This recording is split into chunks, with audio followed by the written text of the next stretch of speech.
Yes. I made a promise to Lani that I'm now going to fulfill. Are you ready?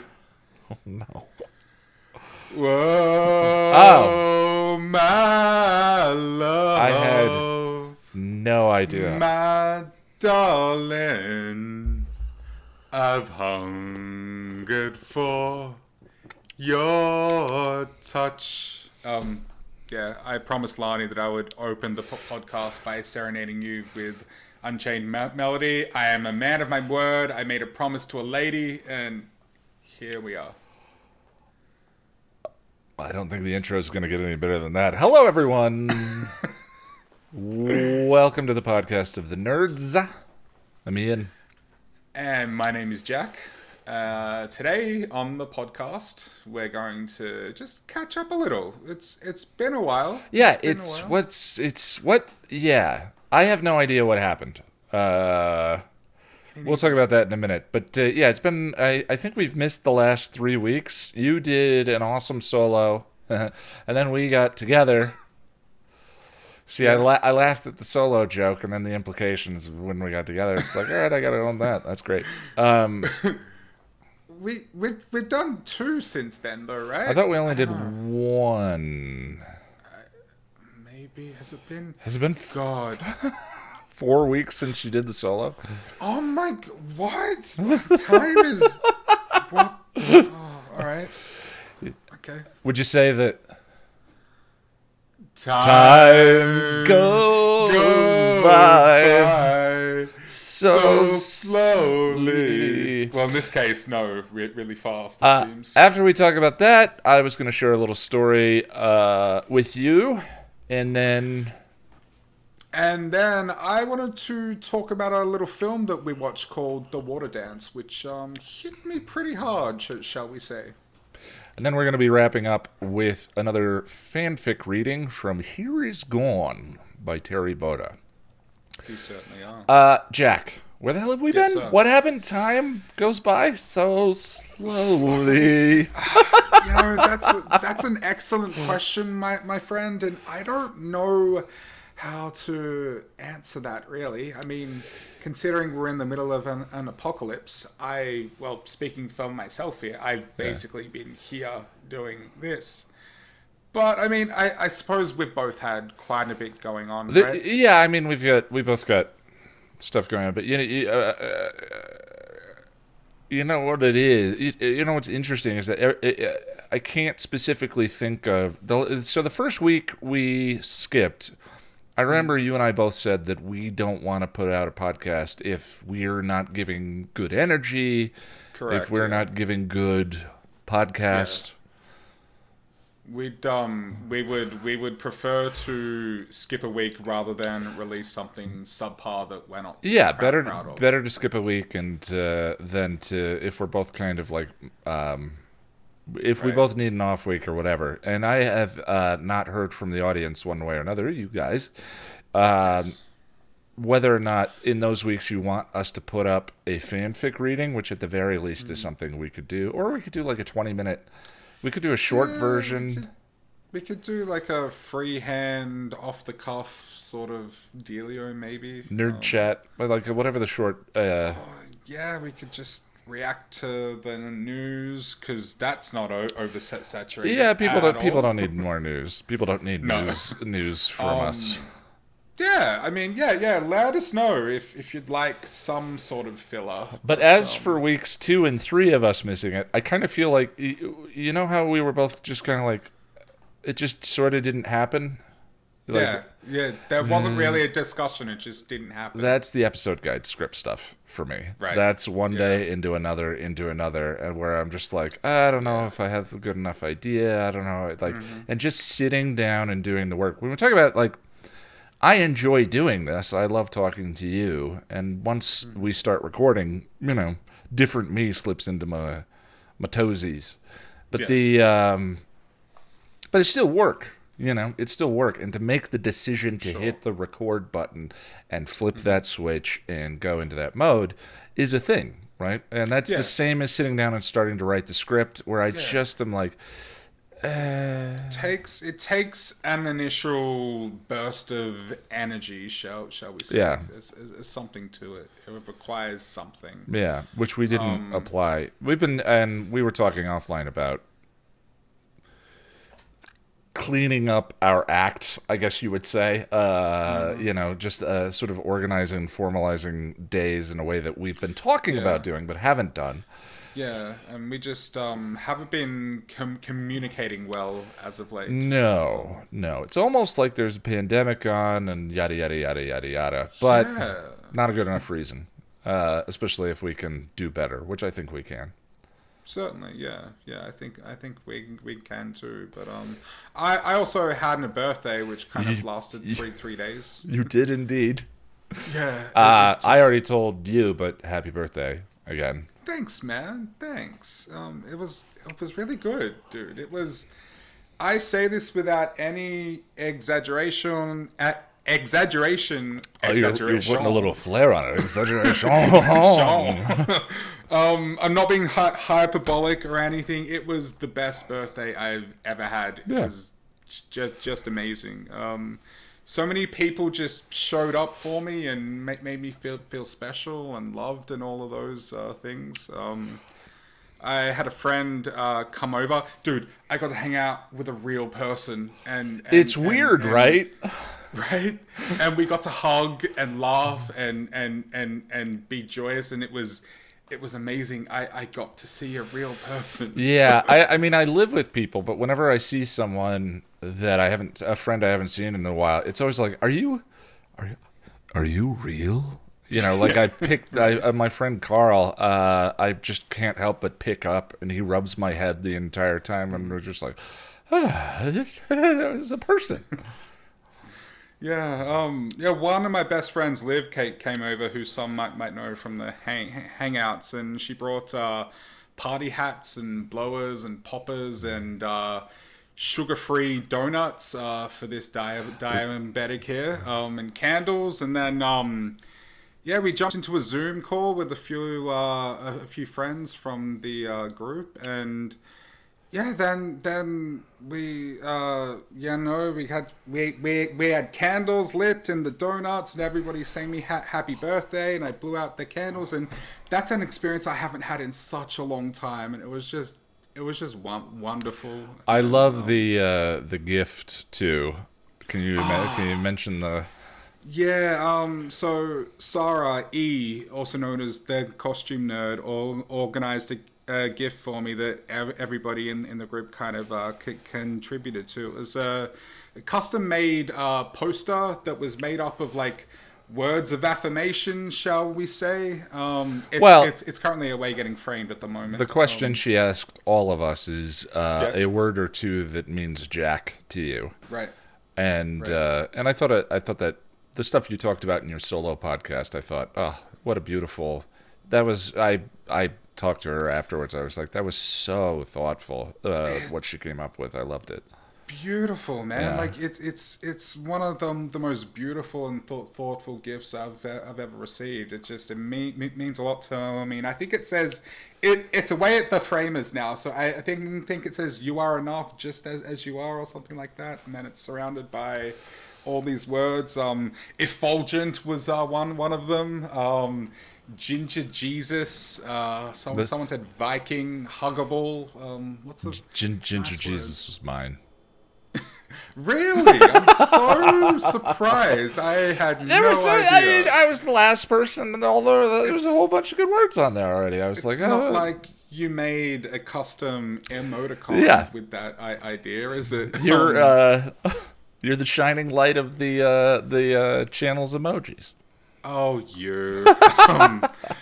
But yeah, and so then we hung out in a Zoom call, and we played some Jackbox, and it was just a lot of fun, man. And then once all the North Americans went to bed, Liv and I hung out and got some food, and we watched an ungodly amount of The Office, which is basically my comfort. That's like a blankie show for me. Yeah, that's your Parks and Rec. Yes. Yeah. Dude, it was just wonderful. And then the next day, It's like, remember people? People. But yeah, then like my D&D group, spearheaded by the lovely Jess, threw me an online party, and we just played some games and stuff, and then like you and I hung out and played some Destiny 2. It was just, I don't know, man, it was a wonderful birthday. So to anybody involved who may be listening, thank you from the bottom of my heart. It was just perfect. I couldn't have asked for anything more. Have you? What's the name of this game that everyone's playing that is exploding all over the place? Among Us. It's it's very basic, and for me, I get the appeal of basic. Yeah, me too. Look, I like it, but I like playing it with my friends. I wouldn't really play it because you can just play it with randoms online. Yeah, the whole meetings to decide who's the killer then is strikes me as bizarre. The appeal to there's a lot of board games that use that similar thing, but the you mentioned Jackbox. I love that game. There's a game that we played in Jackbox that is exactly Among Us. You're on a spaceship, you're trapped, and you have to all guess who the alien is, and then jettison them out the window. And if you can jettison the wrong people out of the airlock. Oh my god, it's exactly the same, exactly the same as Among Us. But with better aesthetics because... wait, but does the imposter on Jackbox have to go around and kill everyone? I don't remember what you do. Because it's tests, which I thought was kind of more interesting. The imposter may see scrambled versions because he's an alien who can't read English, and so you put the crew through tests to try and figure out who it is. But it's basically it's the same principle. Anyway, I've just been struck because that game is currently everywhere. Oh, it's huge. And look, it is a fun game. And as we kind of touched on, a group of people and one person is the imposter and they have to... So you've got crewmates and then the imposter. And the crewmates have to perform tasks around the ship. And the imposter has to go around and try and kill as many people as possible, and the crewmates have to try to figure out who the imposter is. And yeah, like I said, like it's fun and everything, but I wouldn't play it with a bunch of randoms. It's fun to play with friends. Yeah. Well, so we've been talking about so the birthday stuff, all good. Things have been, I don't know how to segue into this story. This is a little bit, it's a thing, right? It's a thing. And the reason it occurred to me I don't like to share too much of my personal life, which I think would probably sound funny to anyone who has followed the channel or me for a while. But I don't like to share details simply for the sake of sharing details, but if there is a purpose or a punchline or an interesting story or something to take away from it, then I think it's right. You're not into just sharing for the sake of sharing. There's always a reason for it. Yeah. And one of the things that we've talked about, you and I are both emotional, anxious men. I think would be fair. Yeah.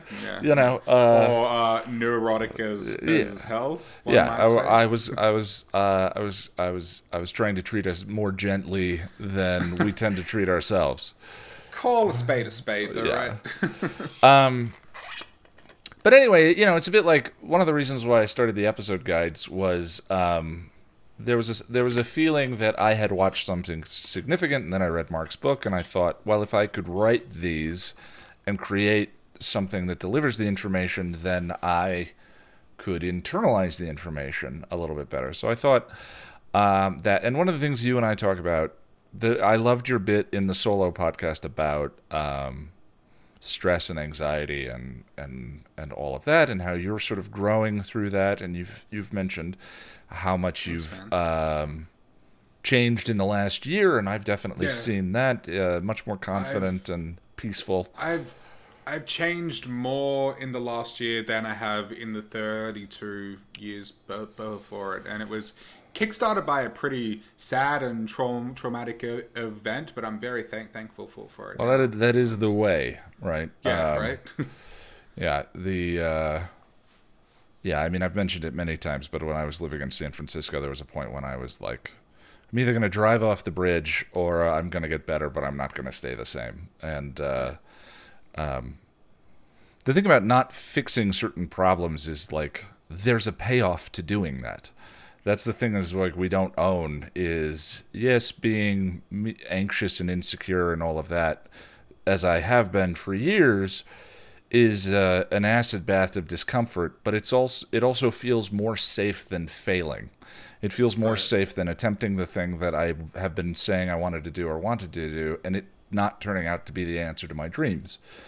And so it's easier to just feel insecure and think, well, I guess I suck or whatever, until it isn't. Until it isn't. Until there's a breaking point where that. Yeah, like pre-break, there's a certain safety in that, but I don't know if safety is the right word. It's just not as shit as other things. It feels safer than failing. At least that would be the way it is for, or the way I would say that it was for me. And lately, it's all been. Which is a complete lie though. Really, it's absolutely not true. Yes.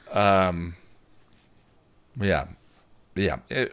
Anyway, so my dad is in his 70s. He called me this week and said, I wanted to talk to you before you heard it from your sister. I had this thing biopsied this week, and it came back that it was a melanoma, which I guess is one of the bad ones, is the way that he phrased it. Skin cancer is a huge problem for the Martin men, as anyone who has listened to this podcast before is probably aware of. And my dad has had a number of them removed. He's never had one of this specific variety. We don't need to get into the subcategories of skin cancers. Right. But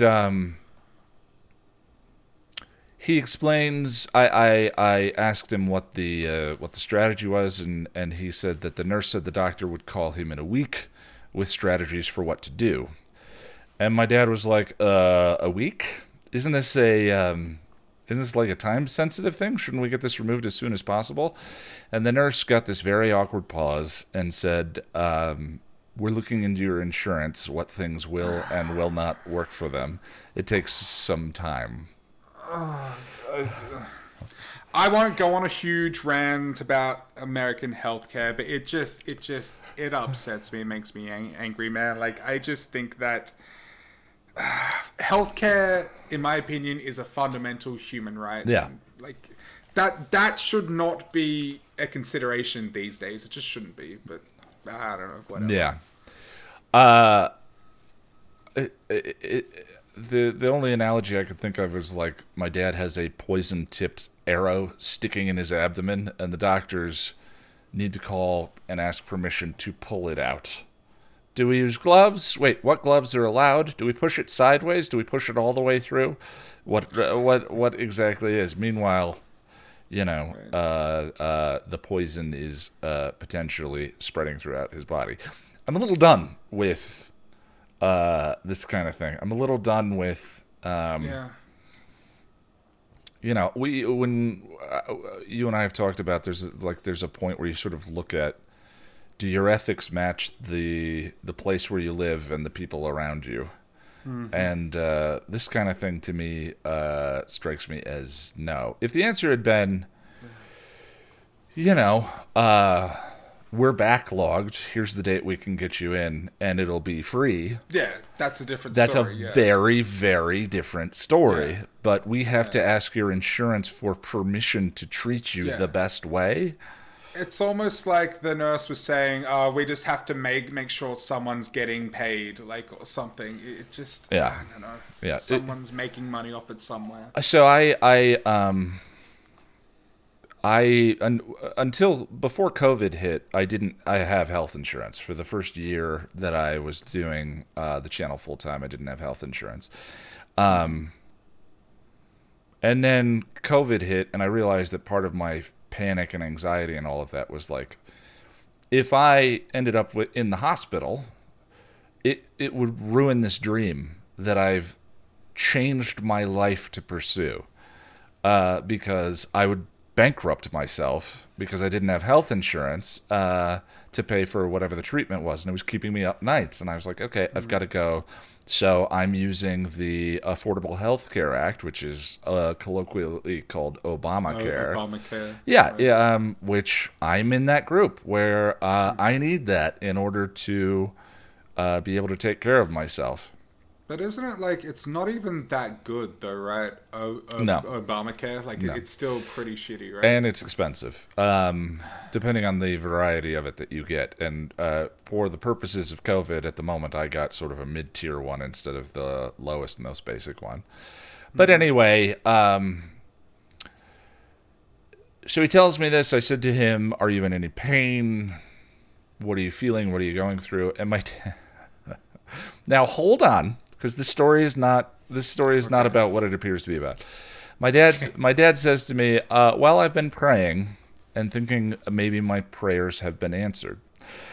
And I said, That's an odd thing to say.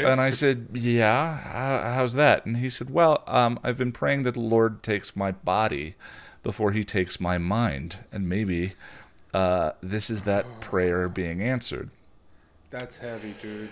Yeah, so my dad's mom had Alzheimer's, and she lived with us for 6 or 7 years. I don't remember the length of time. I was a kid, so it felt like, that amount of time. And just Alzheimer's is the worst thing Yeah. on earth, to just watch someone's I personality be erased piece by I piece. certainly understand his way of thinking for sure. Right, right. So Yeah. you're where I was. Yeah. I was I mean, like, I get it, but there's still something very uncomfortable about it. you're way ahead of me.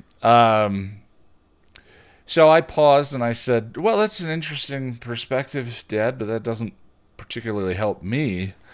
But it's his perspective, it's his journey." So I was like, "Okay, Yeah. okay."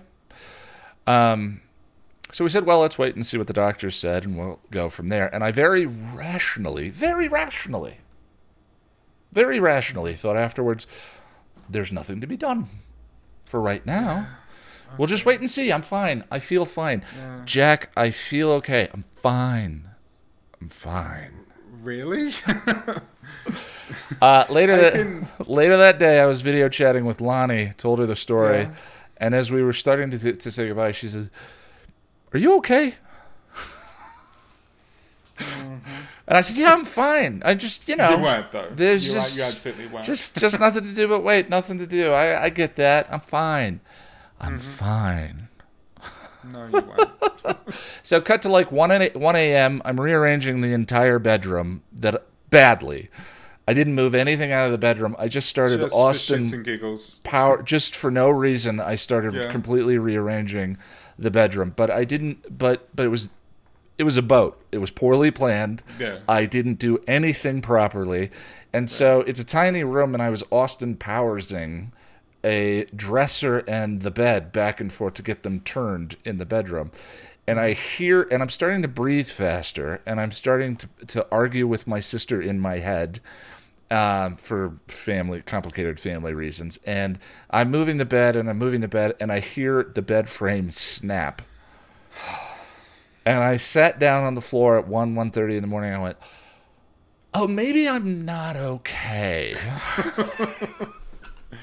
I can just quickly. I can Yeah. kind of sort of relate. Back in like 2005 to 2006, my mum went for like a routine checkup. It was like a work thing. She had to get checked out for work and whatnot. And she ended up being diagnosed with kidney cancer. And we're really lucky that they caught it when they did. She is fine now, but she ended up having her kidney removed, and she's been in remission ever since. But it was scary, man. Like my dad died when I was very young. I didn't have much of a relationship with him, but like losing my mother, and like the thought of losing my mother, and knowing that my dad is no longer there. There's something very, I don't know, like it's almost like a. I know. There's something about that that just scares the shit out of me. Yeah, well, as someone who spent, let's say, the first 32 years, rationalizing and intellectualizing everything, like grappling with what you're describing sometimes takes me a little bit of time, where I'm like, Sure. oh. So before I finish the story, I've been thinking about this in the context of I've been thinking about these things because this was something that was up for me to sort of grapple and sort through, and I just wanted to explain, like, philosophically, the way that I approach now, or the way that I've clarified for myself the way I approach this kind of thing. So, I've broken this into sections, but this will be quick. There's a thing called the struggle switch. The struggle switch is kind of the reason emotional spirals happen, and I'm going to include a link. We will include a link down in the show notes to a video kind of walking you through this. So a fear, a scary thought comes up. I engage with it. And that engagement alone creates the spiral. Because once I'm engaged with a simple thought, my imagination is now involved. And my imagination is capable of making a simple idea much more complex and scarier in detail. Like, yeah, it's like now whenever my mom gets unwell or has like a flu or like a pain somewhere, my brain like automatically freaks out, and I basically like hold my breath until we know she's okay. It's scary, man. Yeah, and I mean broadly that's called catastrophizing, but I don't really think it's like that term is not really a useful way of sort of grappling with your own way of the reasons why and all of that. I didn't come up with the term struggle switch. That was Ruth Harris. And again, there's a video. Second thing that I tend to bear in mind is separation between, or what is actually identity, what I actually consider who I am. So when I say engage with a fear, it's a thought. It happened in my head. Haven't I already engaged with it by then? Doesn't that mean I've already engaged with the thought? Not exactly, no. Hardest thing to do for me when it comes to like personal change and all of that, a huge component of being able to change for me was knowing that I am not my thoughts any more than I am my toenails or my pinky finger. Mindfulness. They're parts of the vessel, but the real me is the thing witnessing all of that inside my own head. Right. And once I was able to make that separation, then all of the thoughts and all of the insecurities and all of that sort of travel no longer needed to be me. I could just then sort of go, oh, that's insecurity that I've been carrying for years. That's not me. Or I can choose. Like we can all sort of like I've talked about the philosophy of choice in the world entire, but like there's a big part of the philosophy of choice is like to choose how we think, to choose how we suffer, to choose how we react, how we emote. All of this. You can't choose your emotions. You can't choose the thoughts that come through your head, but you can choose what you do with them. Yeah, exactly. Yeah. Right. And that means that you are not them. You are not those things. You are something, some other particular essence. And again, I'm just describing, I'm sort of breaking down the minutia of the way this now works for me. I'm not speaking in absolutes, of course. Of course, we're all speaking from our own perspectives, man. Yeah. So that understanding is very important when it comes to personal change. It means that just because I have a fear of my father's death or family I'll never figure out how to get along with or love that I may not be worthy of, doesn't mean those things are my reality. They can just be traffic passing outside in the street, rain on the window. If I can just let them pass and not engage with them and start that spiral. Right. Does that make sense? Oh, definitely, man. And those kinds of things are difficult. Like, I myself, I have a tendency to overthink, and part of my growth is learning to, or just trying not to act or react to things at the height of the emotion. Yeah.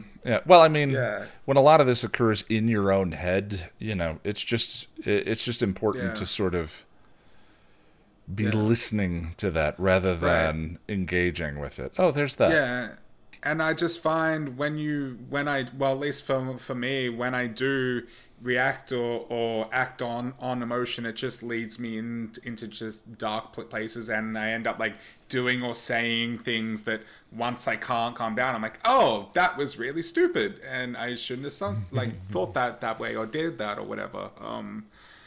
But yeah, I guess I sometimes have a difficulty discerning between what is actually happening and what my brain thinks is happening. Right. That's a huge thing, is the there's what happened and then there's what we're currently making it mean. Right. Yeah. Yeah. What and happened oftentimes was... the answer is, I don't know. Right. Yeah. So, then the last, I said there were three components. The last thing is what I would call accepting your personhood. Fear is actually an incredibly helpful human defense mechanism. Yeah. The voice that comes up as you're walking down the path that wonders, is there a bear on the other side of that bush? And we take a bit different path to keep from getting eaten. Problem is that genuine life-threatening risk of bears is currently at an all-time low for most people. But we still have amygdalas in our heads, and the amygdala wants to feel useful. So rather than pointing out bears, our amygdalas point out how we might suck at public speaking, or how we might get rejected if we ask someone out, or how if we quit our cushy job and do this YouTube thing full-time, we might lose everything. It seems unlikely. There's a 99% chance of success, we tell ourselves. But the problem is that in the realm of emotion, statistics are utterly irrelevant. The 1% chance is so much more powerful than the 99%. Yeah. So my goal is never to be fearless. Goal is to be free.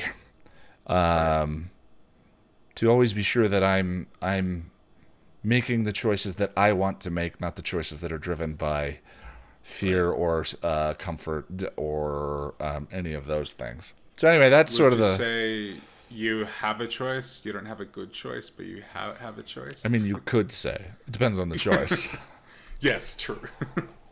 Sorry, I just love that. No. A lot. So what does this mean? How does this all apply to the story of my dad? I realize this is getting a little bit long. I apologize for anyone listening who's not interested. Hey, I'm listening and I'm interested. Well, I called Lonnie the next day, and I was like, yeah, I guess I'm struggling. And I didn't really realize it, but I don't know. I don't know what to do about it. I don't think there is anything to do about it. And it's also intertwined with family stuff, and that's complicating things. And I rationally get everything, that everything's okay, and we should wait, and I just want to be present. I'm feeling this weight could spiral off into, this is what I was telling her, this weight could spiral off into a depression, and I just can't afford to have that happen, especially when it comes to work, and, it's just a diagnosis, and he's still here, and yada, yada, yada. Mm-hmm. And she asked me, why do you think he phrased it the way he did? So specifically about the praying thing. And I said, I think my dad has been ready to go for a while. He's done a lot. He's loved. He's traveled. I think he's made some peace and feels like if it comes, it comes. That is, he's in a point in the journey that I don't know, that I'm not familiar with. But even being 40, I can tell a difference between how I feel about the world now versus Right. and how I feel about myself. Like my life is much more peaceful than it was in my 20s, you know. And like, as someone who loves him, you know, you love your father. It's a difficult thing to hear him say, but at the same time, it's like you get it, you know, like Yeah, I get it. and it's his journey, as you said. Right. It's his journey. I can accept it. And Lonnie said, "Well, what about you?" Right. And I actually hadn't thought about that question. For the first time, I've been trying to rush myself. Well, let's see what the diagnosis was and the American healthcare system. Boo. And I hadn't just asked myself the question, how do I feel? And I started to cry. And I said, there will never be enough time. I love him. Of course. And it hit me. Yeah, of course. Of course I'm scared. Of course I am. I love my dad in every way that I'm capable of, and I'm a person. Uh, Once I saw that, the floodgates just kind of opened, and I think of Willow in Xander's arms. Um, the the that moment, that willingness to just suffer and feel what she's feeling for the first time.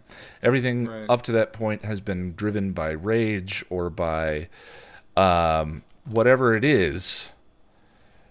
And in that particular moment, she just felt it. And that was kind of what happened to me. And once I did what I should have done way before, rather than like, oh, everything's fine. We'll just wait and see. I looked up melanoma, which I knew nothing about, and found out it's super common, very treatable. And my dad just phrased it can be deadly if left untreated. So the whole 1 week Yes. thing is a problem. The way my dad kind of just phrased this in the worst possible way.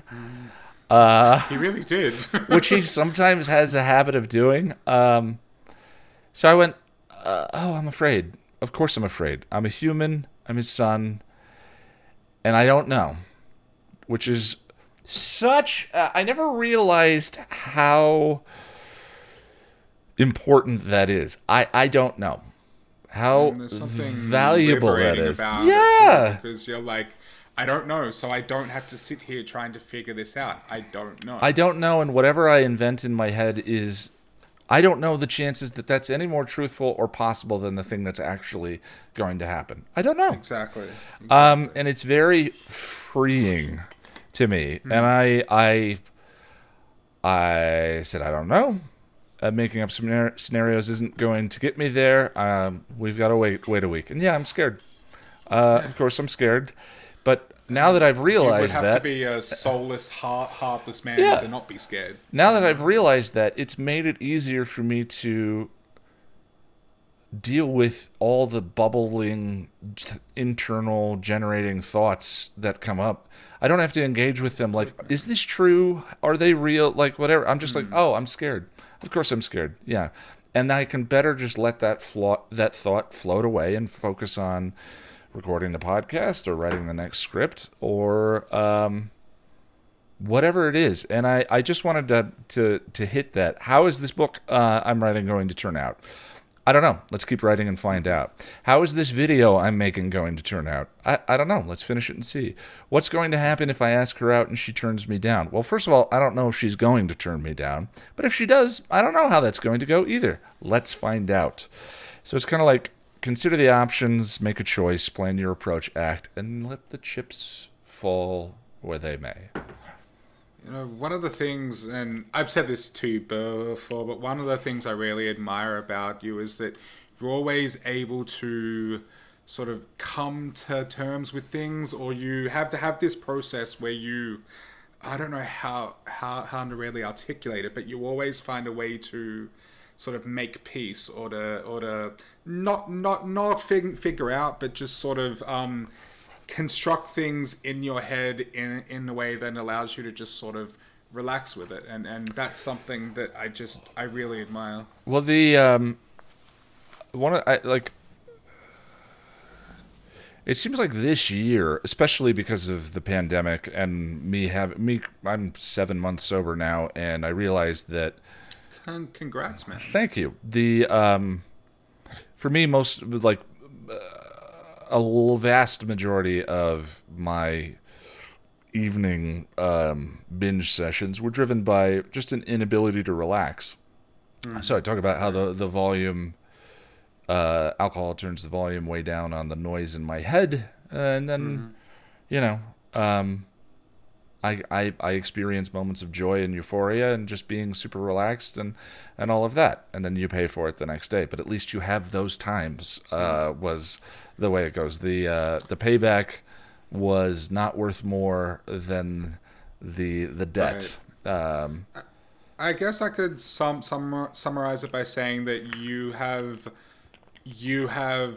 emotional maturity, and you're really good at just mindfulness. And Well, this year I love that. since quitting, I've had to thank you, and since quitting this year, I've had to kind of approach I mean, and this is of course, there were reasons I drank to the excess that I will, and I quit, and those didn't go away. In fact, they got worse because they didn't have the temporary balm of, and mostly it's just like I want to spend, invite as much joy into life as possible, but Right.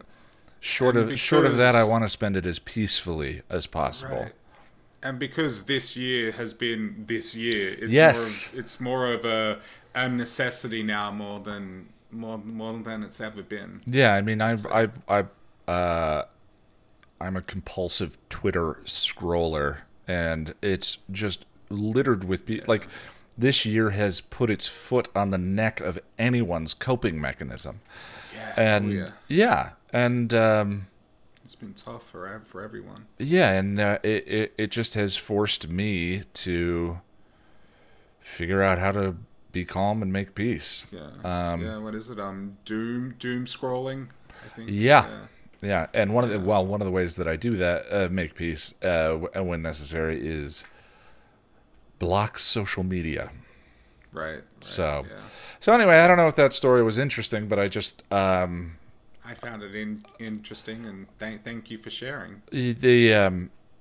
I thought the application of the mechanics that I've talked about quite a bit. I mean, I've talked about how we are not our thoughts, but the thing witnessing those thoughts in our own minds. Restless is really about that. Restless is about everyone's insecurities, and Buffy's are being toyed with at the end as well. Everyone succumbs to the first Slayer uses everyone's insecurities to attack them, and Buffy is the only one who witnesses her insecurities, which are being alone, being left, and makes a choice. I walk, I talk, I'm going to be a fireman when the floods roll back, and I don't sleep on a bed of bones.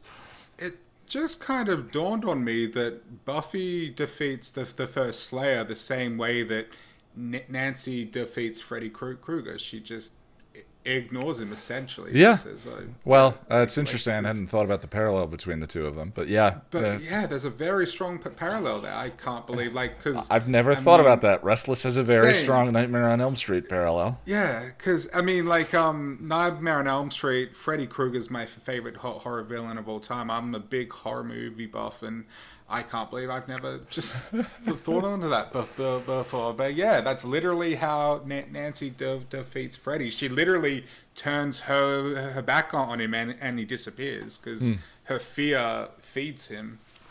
That's cool. Yeah. Anyway, what about you? Yeah. Oh, okay. So I wanted to talk about a little film that we watched. Now, we've watched quite a few films in our absence. We watched Rebel Without a Cause, which was, not really worth talking about too much. Some good performances. It was fine, I guess. And we watched A Knight's Tale, which was kind of a weird one? Well, just to clarify, like Rebel Without a Cause, the experience I felt like we all shared was I get how influential this movie Yeah. was because you can see every teenage rebellion film that has followed after, Right. including Breakfast Club and Pump Yeah. Up the Volume and all of that, Certainly. Yeah. but didn't really hold up. Yeah. It's sort A of lot of it didn't hold it, up. yeah, it reminded me of like Citizen Kane in that like storytelling's just evolved so much since then. Yeah. And yeah, so I probably would have loved it if I was around in 1955. But yeah, and we watched Ghost, which is one of my favorite That holds up. romantic comedies of all time. Although I was compulsively picking on it, or just parts of it made me laugh in an Yeah. incredibly inappropriate. It was like laughing in Yeah. church. The scene where Sam takes over Onome's body and you're just like, that's Whoopi Goldberg, and Yeah, this is meanwhile just- I had tears welling up in my eyes. I'm like, it's so beautiful, and you're like, yeah, but Demi Moore's basically kissing Whoopi She's Goldberg, kissing, here.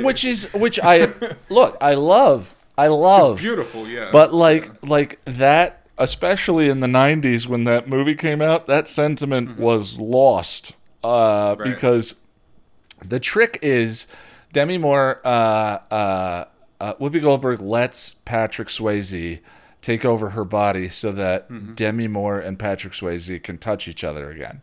Yeah. But before they do that, they've shown earlier in the movie that when a ghost takes over Whoopi Goldberg's body, she's Whoopi Goldberg, but she's Morticia. Damn, what'd you do with your hair?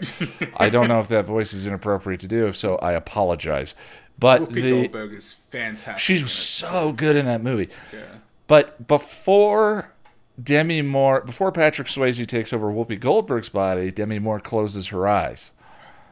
And throughout the scene, Demi Moore has her eyes closed. So you see Patrick Swayze's hands come in and Patrick Swayze kiss her. And I was like, the convention is her eyes are closed, which means he's only Patrick Swayze for the camera. Yeah, like you're totally right. You're not wrong. It's just That's I don't know. Whoopi Goldberg and Demi Moore making out, which I actually kind of want to see. Like, I want to see that version of that It would have been scene. cool if they went there, right? Like how yeah. would it have achieved the same emotion? Would it have achieved? And Perhaps, I want to like- believe that it can. That there's a way. perhaps- I think the way they could have done it is had like Demi Moore and Whoopi Goldberg kissing, and then the camera sort of like pans around, and then it turns into Patrick Swayze or something. Well, that's kind of what they did. You see Whoopi Goldberg's hands. yeah, and but then they the don't camera- actually kiss though. Yeah, and the camera pans up and it's Yeah. Patrick Swayze. But do we live in a world where Whoopi Goldberg and Demi Moore are the only two people in that scene, but it still has the emotional impact? Right. You know what I mean? Right. Like, the Yeah. reason I thought it was hilarious is because it's hidden. Because Yeah.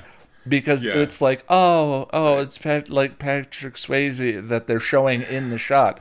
But no. They've actually gone out of their way to show, with her closing her Yeah. eyes, that that's Whoopi Goldberg. So now Yeah. it's a thing. Yeah. They've made a thing Right. out of Yeah. this. But yeah, that film was my choice. That wasn't on the list. I chose it for us to watch because we watch a film from the list, and then next week we choose a random favorite. And I've loved that movie since I was a kid. My mum really likes it. And, That was a lot of fun. yeah, but speaking of films my mum really likes, so we watched a film called The Waterdance from 1992, directed by Neil Jimenez and Michael Steinberg, and starring Eric Stoltz, Helen Hunt, Wesley Snipes, and William Forsythe. And it's about a young writer and his experiences in a rehabilitation center after he breaks his neck and becomes paralyzed from the waist down. and it was written by Neil Jimenez and was partly based on his own experiences in a rehab center after he fell 20 feet into a rock pool when he was hiking with some friends. And he became paralyzed from the neck down, but after a couple of surgeries, he was able to regain use of his arms. And this one hit me pretty hard. So if this is your first time here, let me just recap. I was born with a disability called spina bifida, and I use a wheelchair. I mean, I do have limited use of my legs, but that's just getting in and out of bed, cars, whatnot. It's essentially paralysis, and spina bifida causes a whole range of different health problems and whatnot. But yeah, years and years ago, when I was probably in my early teenage years, my mum told me about this film and asked me to watch it. And I barely remembered it, with the exception of a few scenes. But I remember I really liked it, so I put it on the list. And yeah, we rolled it up. And Ian, I wasn't ready, but this one hit me like a ton of bricks. Like, it really, really affected me. And I wasn't expecting that at all. As I said, I'd seen it before, but I couldn't really remember it. And essentially, it's it sort of forced me to dig up some stuff that I like to keep buried, some stuff I don't really like to think about too much, and yeah, in doing that, it forced me to sort of confront some things about my disability and how it affects me, and I gotta say, at first it was difficult. Like, I had a pretty rough couple of days. But yeah, I could tell something was off for a day or two after we watched it, and I wasn't sure. Yeah. I did the thing that you and I sometimes do, which is that I made it about me. I was like, did I do something wrong? Whatever I did, we can talk about it. And you're like, no. It's not you, it's yeah. me. Yes. It's not you, it's me. You're not attracted to me. And look, I'm not going to discuss too much detail publicly. Yeah, whatever you're that's comfortable with. Seem like a bit of a cop-out. I get that might seem like a cop-out, but it's issues that are quite uncomfortable for me. And I guess I will say a lot of these issues are things that are rooted in sort of feeling inadequate, and I guess a bit of shame and whatnot. And I don't say this to sort of garner any sympathy or to feel sorry for myself, but it's, in an odd way, there are some things about my disability that sometimes make me feel kind of less human, I guess, or I sometimes think of it as like I feel like a subspecies of human being, which is, I know, is ridiculous, but that's just how I feel sometimes. It's sort of hard to explain, but it's kind of just sometimes I feel because of these things I feel not quite human or normal, whatever the hell that means. But yeah, when you sort of dig up and open long buried boxes, it's freaking terrifying. It's very confronting. But I decided that as a means of dealing with and confronting some of the fears I had, I wanted to reach out to a few close people that I trust, yourself included, Ian. And I just spoke to some close friends and just about some of these things that I've sort of kept buried for my whole life, essentially. And yeah, it was scary because they're just not things that I just discuss or talk about very much. But as scary as it was, I'm just really glad that I did it. I received nothing but love and support and understanding from you and everybody else I spoke to. And when I say everybody else, I mean one other person. Yeah. And yeah, no. As tough as life can be, sometimes more often than not, I find myself surrounded by the best people who show me the best in humanity, and I'm very thankful for that. But yeah, like here we are now, a few weeks later, and I'm yeah, I've still got some work to do, some decluttering and whatnot. But I'm just very thankful for the experience, I guess. Um, Well, it's interesting, right? Like, I had when it comes to trauma, or when it comes to and growing up can be traumatic, and especially I imagine growing up feeling different can be a yes, traumatic experience. Kids are dicks, yeah, a- yes, they are. and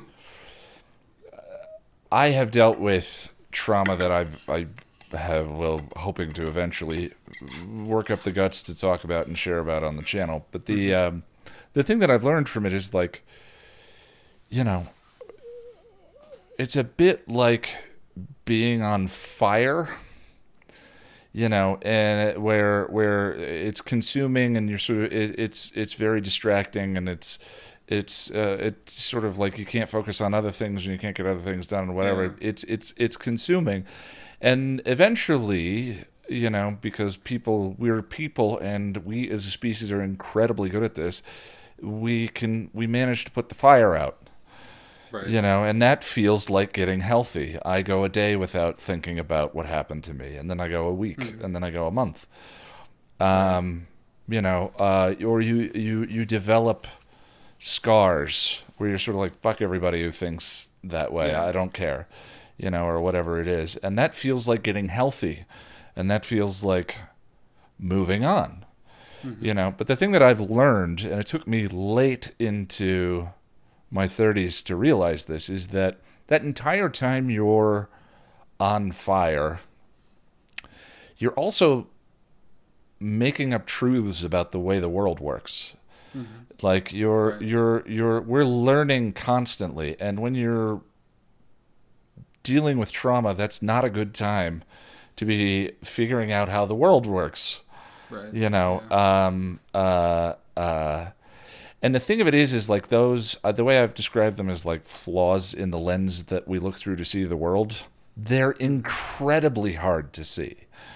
And I got to later life where I was like, I thought I'd made peace with my trauma and the things that had happened to me, but I had not understood all the things that I made up about the way the world works based on that experience. In my Right. case, it's like, and they're very hard to see. It took me them being triggered, my mind trigger in relationships. It took them being triggered for me to realize, where the hell did I get that from? What did I? Oh, that, you know. Yeah. It's not always evident at first, is it? So like, you are not someone I mean, like, I don't know what the respectful.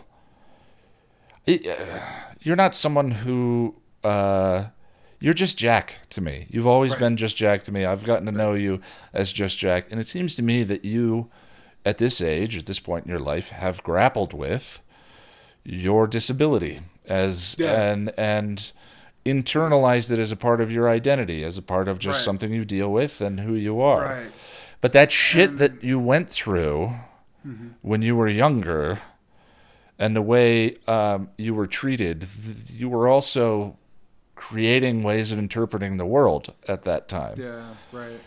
And I think that movie, and then like we had a conversation afterwards, the contrast between sort of the perception versus what, like when you and I talked, and it Yeah. was like, you know what I mean? Does that make sense? Yeah, yeah, no, and that's exactly what I've been grappling with. I honestly thought like a long time ago that I had accepted my disability, but oh boy, no, Yeah. no, no, no, no, I hadn't. I don't. I mean, I'm not as angry about it as I was when I was a kid, but there's still a lot of shit that clearly I just haven't dealt with. Yeah, that anger is And part yeah, of that fire, I think. That anger and resentment and frustration and all of that yeah, is part of like being on fire. And yeah, then like yeah, and you sort of found the peace because no one can you can't go your whole life, not without a really good drinking habit. You can't go your whole life yeah, feeling like that. Hopefully. yeah.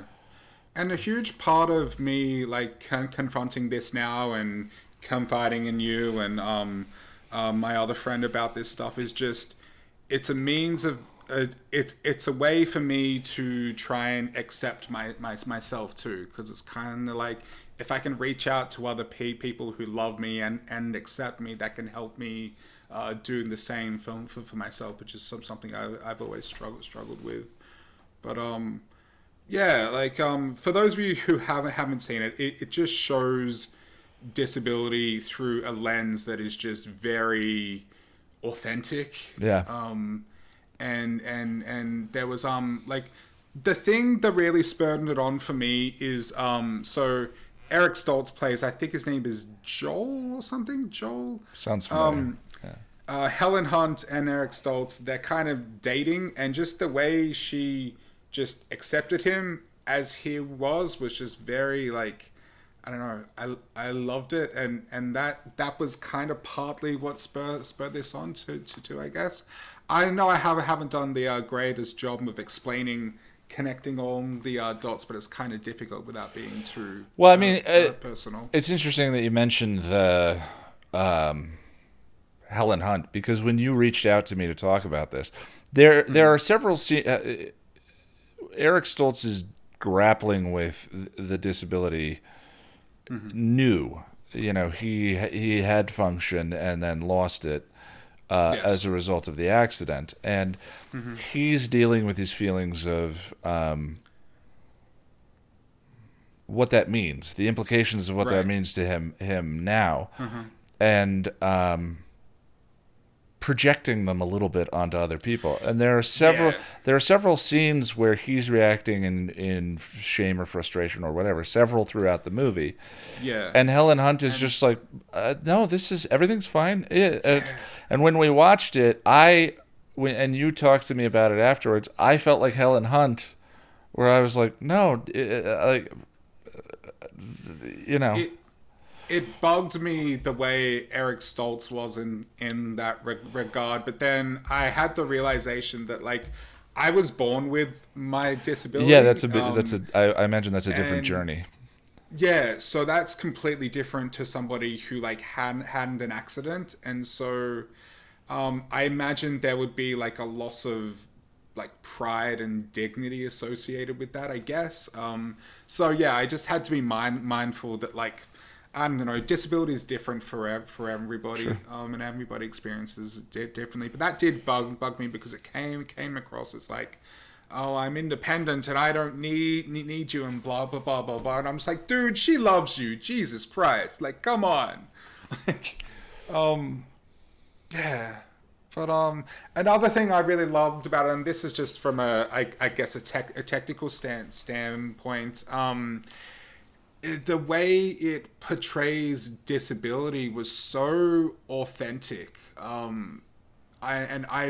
haven't seen anything like it ever. Like it was so just like spot on. And see, the thing is, more often than not, when you see disability in media, it's presented through the lens of what is now known as inspiration porn.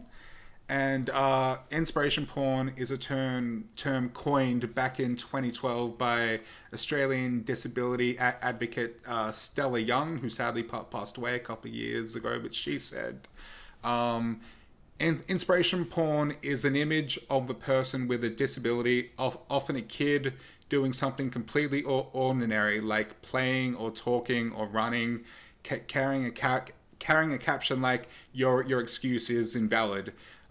It's there so that non-disabled people can put their worries into perspective. It's there so that non-disabled people can look at us and think, well, it could be worse. I could be that person. And look, I'm not here to tell you what to think or what to feel. I think that compassion and empathy are some of the most important components of humanity and what makes us human. And I'm not telling you not to have compassion for somebody, and I'm not telling you to not recognize or acknowledge their hardships. I'm just saying that a little thought and perspective goes a long way. Yeah, that's. I appreciate the sentiment of stop whinging Sure. about your latte or whatever the thing is, but to do so yeah, It's the almost whole like idea at of the like expense of someone else. yeah, because someone else and I'm making air quotes here, has it worse than you.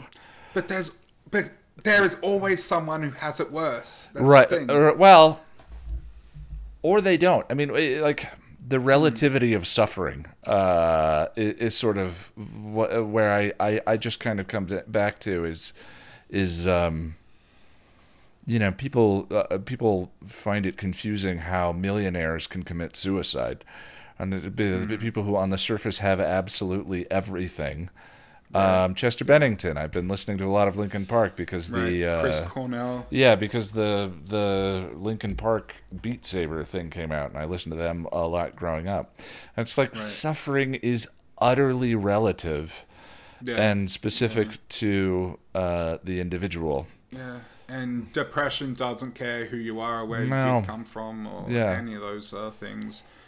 But yeah, I bring that up because I've had strangers approach me, and look, it comes from a good place, but they'll come up to me and say, "Oh wow, you're so strong. I don't know how you do it. You're just so strong. If I was disabled, I don't think I would have the strength to keep going." Blah blah blah blah blah. And meanwhile, I'm in the aisle of a supermarket, and I'm just like, "Lady, I'm just here to buy some bread. Like, can you just chill out, please?" Yeah.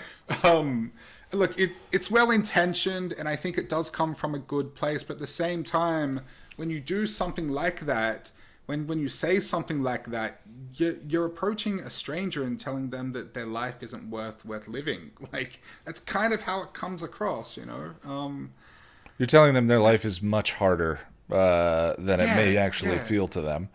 Yeah, and whereas they could be having a really good day, and then someone comes up and be like, "Hey, remember, you're disabled." Like, thanks, man. Cheers. I feel like the first couple of years of our friendship, I did the opposite, and I'm not sure if it's much better. Where I was just like, you had to remind me. I'm like, oh yeah, I totally forgot. I've said this before. Is the thing that I loved about you is that we never had the "so I'm in a wheelchair" conversation. I think you just kind of figured it out at some point, or you saw a picture of me. I don't know. I think you had to mention it like 3 or 4 times, and I was like, because of your YouTube channel, and I was like, "Oh yeah, that's wheel right, life. yeah. What does that mean?" And you were like, "Oh, well, I'm in a wheelchair." I was like, "Oh," and then I would forget, and then we'd talk again. I mean, in my defense, it seems incredibly insensitive of me to so forget it, but I also forget everything about my family and friends and all of that.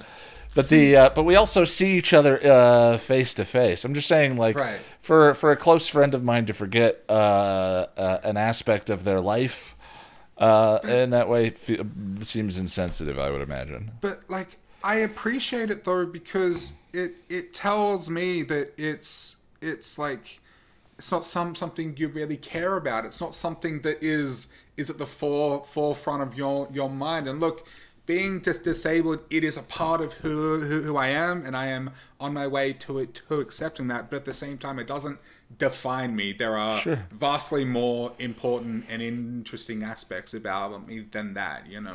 I mean, to me, that's a little bit like what we were talking about before, is like, I just see Jack, like, and like, I don't believe funnily enough, my other friend said that too. I just see you. Yeah. I don't believe I'm my insecurities or my little finger or any of that. I'm just me. And so, like, don't feel bad or like you should have acknowledged or been... No. Oh, no. I just thought it was like you were explaining the bread aisle one, and I was like, I basically did the opposite of that, which seems equally insensitive, but regardless. No, I think I liked it. But anyway... That's all that matters. But there isn't really any inspiration porn in this film. Not really. Like, No. it does show... In fact, Eric Stoltz is kind of a jerk. He's the least likable Yeah. person. Even, like, William Forsythe, who's kind of a racist dickhead, is kind of more likable because he grows. And you know what? Has Isn't that kind of refreshing? Now that I think about it, it's like, you know what? The fact that Eric Stoltz is kind of an asshole, more power to the story. It doesn't make for the most fun movie viewing experience, but as we said, in terms of representation, it's like, yeah, that would figure. Yeah. Oh, and I love that scene where Wesley Snipes and William Forsythe are drinking outside, and Wesley Snipes talks about the dream where he can dance, like he's up on his feet dancing, and he has to keep going because he knows that if he stops, he won't be able to do it anymore. He'll fall through the ice. That's it. That made me tear up. That was just gorgeous. Yeah, it was a beautiful talk. Wesley Snipes is terrific in that movie. It made me miss Wesley Snipes. Really, really good. But yeah, like this film, it does evoke a certain kind of empathy from the audience, but it's not cheap or exploitative about it. And yeah, like as we said, like the main character, Eric Stoltz, he's kind of a dick, and he's one of the least sympathetic characters in it. But yeah, in a weird way, I kind of appreciated it in hindsight because at least it was real. It wasn't like I'm just disabled and watch me overcome all of these things. I'm just a fucked up dude going through some fucked up shit. Yeah. Yeah. Pardon the cursing. That's okay. But look, the disabled experience, or whatever you want to call it, is different for everyone. As I said, it's very much down to the individual. So I'm not going to preach. But I will say, at least for me, I feel like this film portrays it in a very authentic way, and in a way that felt very, very real for me. And it's so much so that it's the best and most authentic portrayal I've ever seen of disability in fiction. I'm just going to hands down say that I've never seen it done better. And I really wish that every filmmaker would watch this before attempting to write or portray a disabled character. Like, it was just so well done. I was even really impressed by the, I guess, physical representation, or whatever you want to call it. I'm not sure what to call it, but what I mean is, so in media, most of the time, whenever you see someone in a wheelchair, 9 times out of 10, they are an able-bodied actor portraying a disabled person, and for me, it always stands out like a sore thumb. Like, it's so apparent to me because, so it's kind of hard to explain, but when people who aren't used to being in wheelchairs are put into wheelchairs, there's something just odd about the way they move and try to maneuver the chair that just doesn't seem right. It looks odd and out of place. So it's kind of like, the way their arms move as they try to push the wheels is very, like, exaggerated. So when you're using a wheelchair and you want to push the wheels, you kind of lean forward into it, right? You sort of lean forward as you push forward. It just gives you a bit more power, and you're able to push the wheels further in a single push. But when you see someone who isn't used to being in a wheelchair do it, it stands out because it just looks very exaggerated, and they can't kind of like thrash themselves around, and just like they're just putting too much into it, you know? But on the flip side, you'll know when you see someone in a wheelchair who is used to being in them, because their movement is very, like, fluid, and it's very intentional. They won't be, like, wasting all this energy by throwing themselves around and thrashing and all of that stuff. And that's what it is. It's a waste of energy. They're putting more energy into it that they're not getting any benefit from. But yeah. Sorry, I'm ranting now. No, it's all good, buddy. I was so impressed with the actors in this film because, like, I don't know for certain. I did do some research. I couldn't find an answer, but I'm convinced that they either received training on set. Maybe Neil Jimenez himself gave them some sort of wheelchair training, or maybe they just took the time to get accustomed to using a wheelchair because they just look so comfortable and they looked like they actually knew how to use them effectively and efficiently. And it seems like such a small detail, but at least for me, it just made such a huge difference. So yeah, I got to give props to the cast and Authenticity, yeah. I think, is what you're describing. It feels Yeah. authentic. Yeah. Yeah, that they actually did research and it didn't look like they just sat down in it for as soon as the cameras fired up for the first time. Yeah. Yeah. If anybody listening or watching knows something about the making of the film, please let me know because I'd really like to know how that was handled. But yeah, I guess to summarize or finish up, I'll just say that obviously the film had a very profound effect on me, and I'm really glad that I thought of it and I added it to the list. And it's been quite a while since I've seen something that has affected me in such a way like this. Really, Yeah. it doesn't happen often. It's not a perfect film. There were some things narratively that just bugged me, but I still loved it. But obviously, it was very biased reasons. Well, it's Yeah. interesting. Like, my review of the movie is really here nor there, but it was very different than yours. But I also think it speaks to not only when I've panned episodes of Buffy, a lot of times I hear from people who loved that particular episode. And often it's because they have a personal connection to the material that I don't. You know, Right. Right. Yeah. that's Yeah, just and that's what this was. Yeah. yeah, it's just not a part of my experience to be able to. So you know, I saw the Yeah. episode just aesthetically, as opposed to Yeah. personally, and I think that's. I don't think one is better than the other at all, and I also think that what you're describing is one of the big important parts of representation, of having being able to see stories on I felt screen seen. that relate to You know, your experience. yeah, for the longest time, I didn't understand the importance of that, but I really get it now because there's something so like powerful about it. It's just I don't know. It's something that means so much. Yeah, like I think that phrase, what do we say? I felt seen. It's like, you know, life is lonely, and to be able to see stories that reflect your own makes you feel less Yeah, alone. right. Or It's so powerful. It's so important. yeah, yeah, absolutely. I mean, Yeah. go ahead. No, go ahead.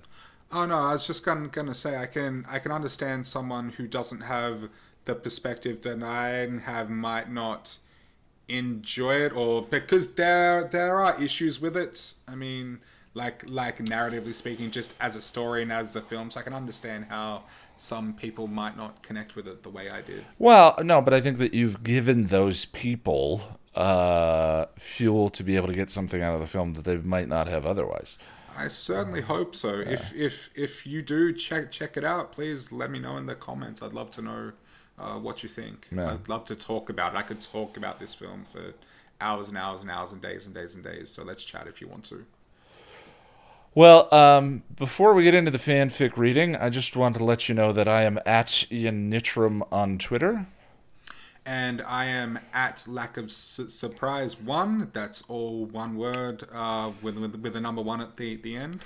If you'd like to support the podcast and help us stave off our existential dread and 2020 malaise, you can do so at patreon.com/passionofthenerd. With the $5 and up club, you can join us in the hangout this coming Saturday at 4:30 p.m. Mountain Time.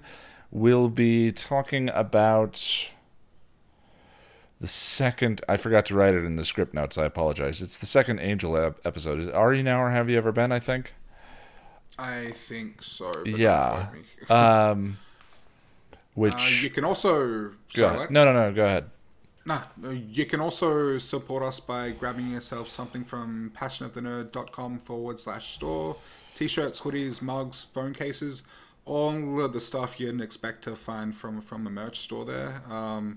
You can also give us a review, whether you're on Apple Podcasts, YouTube, Spotify. Hit the thumb, hit like, leave us a review.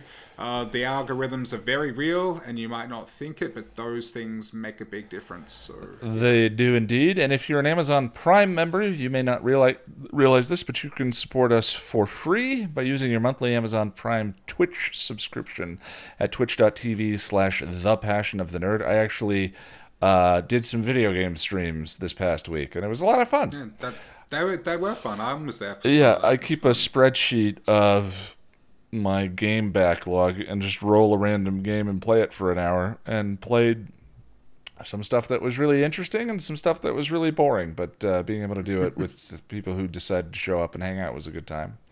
All right, let's get to the fanfic reading now. Here is Gone by Terri Botta, chapter 33. The funeral is tomorrow, Giles told him sadly. Spike nodded, huddling in upon himself and taking a sip of the tea Glinda had left for him. Vampire Prozac and valerian, kava, and chamomile. He was sitting on Giles's couch, drained, exhausted, and lost. It's a daytime ceremony, unfortunately. For all of Sunnydale's Hellmouth-induced ignorance, they are reluctant to hold evening burials, the man continued. It's okay. Don't deserve to go to her funeral anyway, he replied. Spike, here before I forget, he interrupted, pulling a large manila envelope from the ubiquitous folds of his duster and offering it to Giles. Giles took it and peered inside, seeing the papers and cash. What is this? We got to take care of our girls, Rupert. Most of Joyce's life insurance will be eaten up by medical bills. I hawked everything I could. Those are the slips from the accounts I set up for Buffy and Dawn after I killed the Sobek Cobra demon.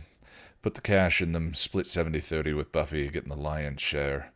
She's going to be Dawn's guardian, and she'll need help. Giles looked in the envelope again. Thank you, Spike. I'll be sure to add my own contribution when I make the deposits. He nodded, took another sip of the tea. It tasted weird, but at least it didn't remind him of hot chocolate. Couldn't stand the thought of cocoa right now. What are we going to do, Rupert? The same as we have been. Use your knowledge to affect the outcome. Didn't work for Joyce. Plan's not working. We need a new plan, he insisted. I don't think we can take Joyce's death as a sign that our current plan isn't working. I truly believe that there was nothing we could have done to save her, Giles insisted. Would have if I'd gotten it right. I don't know how I got it so wrong. I know Bit told me Joyce died of a blood clot. Giles sat down next to him, offering unwanted comfort. Spike, Dawn is only 14. It's entirely possible that she misunderstood what killed her mother and interpreted it as a blood clot. He shrugged and shook his head. Doesn't matter now, does it? Spike, it's painfully obvious to me that you were determined to blame yourself for Joyce's death, even though I don't think you are in any way responsible for what happened. Joyce Summers had a brain tumor.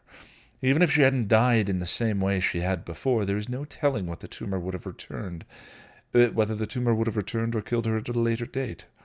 The only comfort we can take with us is the knowledge that she didn't suffer, and that it was very quick, Giles said gently. How do we know she didn't suffer? She died alone, didn't she? Wasn't anyone there to know if she suffered any? Giles ducked his head and squeezed his eyes shut. I did see the body before she was taken away. Her face had no pain on it, no fear. I don't think she knew what was happening. She fell on the couch at no more. Please, Giles stopped. I couldn't save her. Everything I did, everything I tried was for nothing. She still died. What if no matter what I do, no matter how hard I try, I can't save Buffy either, he asked, pleading Giles to offer some hope. You can't give up, Spike. We need you. We need your strength. Fat lot of good it's done so far, he muttered, then grabbed Giles's wrist. You know that this changes everything, Watcher. We have to kill Ben now. Glory's gonna start gaining power. We gotta take him out. Giles shook his head. Not yet. Some new books have just come in from the council, and I'm hoping there will be some information and spells in them that can help us. They're not going to do us any good. She's a bleeding god, Rupert. She takes over from Benny. Stomping her'll be a bitch. Not until I've exhausted all other options. Damn you, Watcher, he yelled, throwing the mug of tea and smashing it, liquid flying all over the carpet. You still don't trust me, do you? I'm telling you, you don't have a choice. Ben has to die, or Buffy will. He stood up, storming over to get his coat. Where are you going? Giles demanded. Spike, you mustn't do anything hasty. He pulled the coat on angrily. Off to take care of something I can kill. Nibbler's going to try to mojo her mom from the great beyond tonight, and after they bury her. Last time I took her to Doc, and he learned she was the key. This time, not only am I not going to take her to see the bastard, I'm going to kill him before he gets anywhere near Dawn. With that, he stalked out, slamming the door behind him and headed for Buffy's house. Upon confirming that both Buffy and Dawn were upstairs in their rooms, he snuck in and raided Buffy's weapons chest for the Gruthlak battle axe. The battle axe was a much more powerful weapon than Buffy realized, and he hoped it would be enough to kill whatever demon Doc happened to be. He remembered from the previous timeline that Xander had killed Doc with a sword through the heart. This time, he planned to lop the bastard's head clean off his shoulders. He paused, listening, hearing the sounds of numb grief and silence, and his heart broke. I'm sorry, Buffy. I'm sorry, Dawn. I'm so sorry. I don't know how I'll make it right, but I'll try. He snuck back out, half of him wanting to stay and comfort the girls, but he had things that needed to be done. He found Doc's place without any trouble. It was exactly where it had been before in the other timeline, and he entered without knocking, the battle axe tucked into his belt loop and concealed behind the duster. Hey, anybody home? He called to the dim, cluttered apartment. A moment later, Doc shuffled out of the bedroom, dressed in a robe and pajama trousers, and he had to steel himself against the wave of hate and rage he felt. I know you, the demon said, surprised. Do you now? Spike answered, smirking, remembering from before how Doc had said he had recognized him. You're that guy. The guy who always hangs around down at the corner mart. Big into dominoes, aren't you? Can't say that I am. That's crazy, isn't it?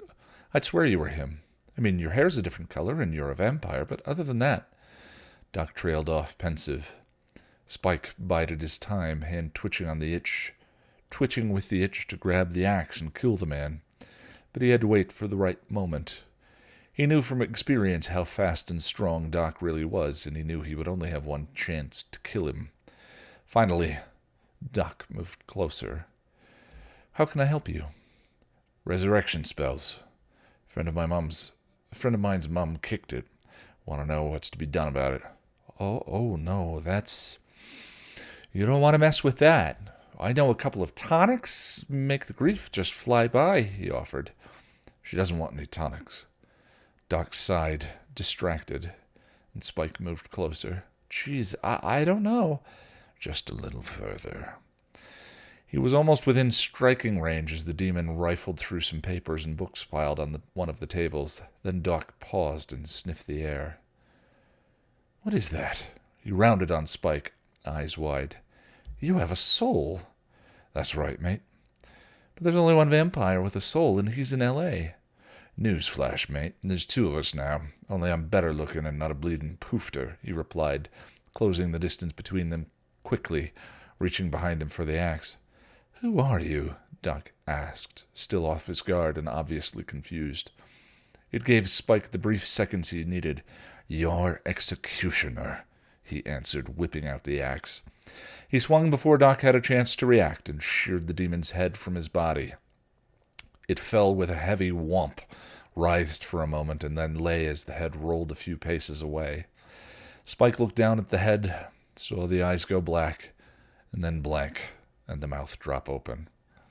Not getting anywhere near my bit, he said to the lifeless head. Assured that the demon was dead, he started a fire in the fireplace and threw the head in. He waited until he saw it burn, then picked the battle axe up and headed out, leaving the door wide open. Ian. Yes, Jack. It's good to be back, man. It's good to be back. Yeah. Yeah. If there's like anything, like anything, I always experience a little bit of apprehension or whatever before we hit the record button, and then when we hit the record button, I'm like, oh, yeah. And we just hang out and chat, and yeah, and I don't know, it just feels good to be back on the horse and doing this again, man. I've missed it. I don't know, like this started off like a terrifying thing, and now I still get jittery and stuff, but I don't know, I'm enjoying it. It's fun. Stage fright is inevitable. I think if you ever get to a point where you don't have stage fright, it's maybe time to find something else to do. Yeah, because you've gotten too comfortable. Yeah, that's exactly right. Well, this week I'll be wrapping up and publishing the Firefly episode guide for Safe. The script is about 90% written, and then I think it's going to be a quick edit because I don't have a ton on that particular episode. The movie we're watching this week is going to either be The Birdcage or Slither, depending on how badly I want to traumatize a member of our watching group. Jack, what are you up to? Well, I'm secretly hoping we do end up watching Slither because I haven't seen it in a long while, but I really like that film. Such a strange pedigree, that film. Like, that's a James Gunn movie and Nathan Fillion's in it? What? Yeah, and that scene. Yeah. That scene. Holy shit. That scene makes me irpy, so I don't know if I can. I look, Lana is gonna hate it. Yeah. It's gonna be fun. But it's Halloween. That's the only reason why I was like, maybe we should. It's technically a comedy, kind of. But yeah, as usual, I'll also be working through the Patreon bonus videos. A patron and friend of the show, Charlie, made a request that I'm super excited to get to work on. It should be a lot of fun. Okay. And also, just a little bit of an update on the situation here in Melbourne. Things are starting to turn around a bit on the COVID front. We've been in an almost full-scale lockdown for quite some time now, but yesterday and now to today, we have had 0 confirmed new cases. Wow. Yes, yeah, which is something we haven't had since March. Oh, God, I want to move. Yeah, I'm sorry, by American standards. Yeah, no, it's okay, go. But yeah, we've eased up on some restrictions. Businesses are allowed to reopen with limited capacity. We're not doing a full reopening yet, but things are starting to get better. And look, personally, I'm still going to be super vigilant about things because I'm high risk and whatnot. But at the same time, it's nice to see some light at the end of the tunnel. So a focus for me this week is going to be just trying to enjoy that in whatever capacity that I can. I might see if I can catch up with some peeps and maybe have some friends over. Maybe if they're opening up theaters again, I might go see a film because I've been missing that experience for a long while. But I still need to be careful though, so we'll see. Yeah, that's pretty much me for the week. Sounds good. All right, my friends, that is it for us. Thank you, everyone. Have a great week. And we will be back next week. The boys will be back on duty. Thanks, friends. Bye.